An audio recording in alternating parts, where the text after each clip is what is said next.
தைரியம் இன்னைக்கு விசுவாசிகளுக்கும் ஊழியக்காரர்களுக்கும் மிகுந்த அவசியம். எபிரேயரில் படிக்கும் பொழுது நம்ம வாசிக்கிறோம், மிகுந்த பலனுக்கேதுவான தைரியத்தை விட்டு விடாதிருங்கள். ஆங்கிலத்திலே never give up your confident, உங்களுடைய நம்பிக்கையை, இந்த பக்கம் தைரியத்தை, இவைகளை விட்டுவிடாதிருங்கள் என்று சொல்றாரு. தைரியம், உங்கள் மிகுந்த பலனுக்கேதுவான தைரியம். தைரியத்தை இழந்து கோழை ஆயிட்டீங்கன்னா அவன் என்னை அவமானப்படுத்திடுவான், இந்த பிரச்சனை என்னை அவமானப்படுத்தணும், இவங்க எனக்கு விரோதமாக எழும்புவார்கள், எனக்கு இப்படி நடக்கும் அப்படி நடக்கும், இப்படிலாம் நினைச்சிங்கன்னா உங்களுக்கு அந்த தைரியத்தை பிசாசு இழக்க பண்ணி பயத்தை கொடுத்து, பயத்தின் மூலமாய் நீங்கள் என்ன நினைக்கின்றீர்களோ அது அப்படியே உங்களுக்கு நடக்கும்.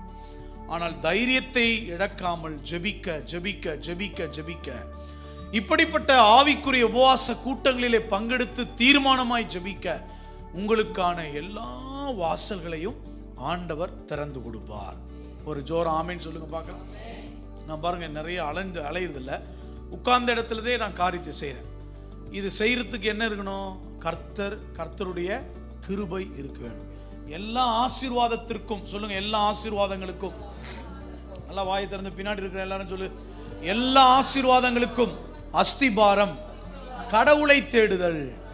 சும்மா பிஸ்னஸ்ல இருக்கிறாங்க வீணா போயிடுவோம், வேலைக்கு போயிட்டாங்க வேலை வீணா போயிடும். கடவுளை தேடி பிஸ்னஸ்க்கு போறேங்க, கடவுளை தேடி வேலைக்கு போறேங்க, கடவுளை தேடி இந்த காரியத்தை செய்ய போறேங்க.